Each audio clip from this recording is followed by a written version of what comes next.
Good morning. My name is Peter Davies, and I'm here on behalf of Westminster's ID Ministry to give you an update on our activities. In particular, how we have responded to the challenges of this difficult year and how we plan on staying strong as we face more challenging times ahead. Each year, the ID Ministry helps thousands of people in our community obtain the state IDs and birth certificates needed to find employment, housing, benefits, and to enroll children in school.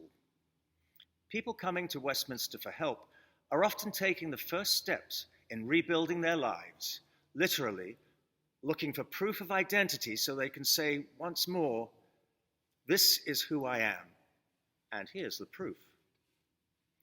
It's good these people find us in their time of need because we can usually help them.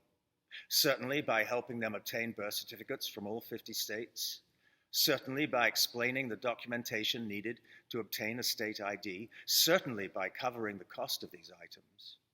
And we certainly try our best when faced with the Kafkaesque conundrum, you need a birth certificate to get your state ID, but the state where you were born requires a state ID to issue a birth certificate.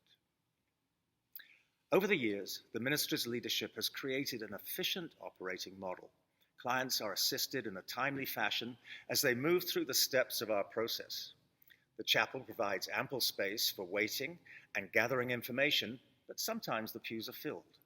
We benefit greatly from the use of technology, but this is Westminster, and the human touch and spiritual connections are very present in all we do. And yes, sometimes there's hugging. Well, there used to be, until along came COVID. Of course, we had to shut down, but recognizing the continuing need, we weren't ready to throw in the towel. Heads were put together, and by the early summer, the COVID-safe ID ministry was underway. Volunteers manned computers set up at the two Perry Street entrances, carefully protected by ingeniously installed shower curtains. Other volunteers with iPads and an ample supply of face masks and sanitizer welcomed clients outside the building. Socially distanced chalk marks defined the waiting line, and we were back in business and trying our best, despite the restrictions of masks and distancing, to maintain our loving Christian touch. Miraculously, the weather cooperated almost every Wednesday, and we were even able to offer a flu shot clinic as an added benefit. Winter was arriving fast. Could we find a way to continue inside? We thought we could, but Montgomery County turned purple, and there seemed to be no way that we could continue without threatening the health of our clients and volunteers.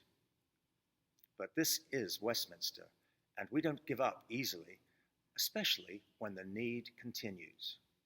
We are working on ways to help people online or over the phone, and considering taking the ministry on the road to our clients rather than having them come to us.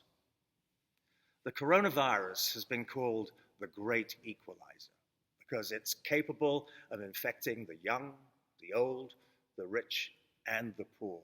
No one is immune. But it is also true that the pandemic is amplifying existing inequalities and hurting the poor much worse than the wealthy. We must not give up.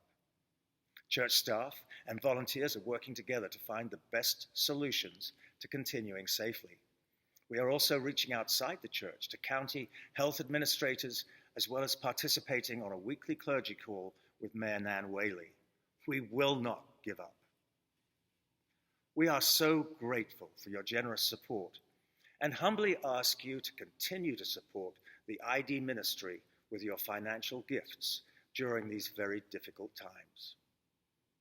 Checks may be sent to the church marked ID Ministry in the memo line, or if you'd like to make a contribution without delay, you may do so on the church website using your credit card. Wishing you every blessing for the Christmas season. Stay safe.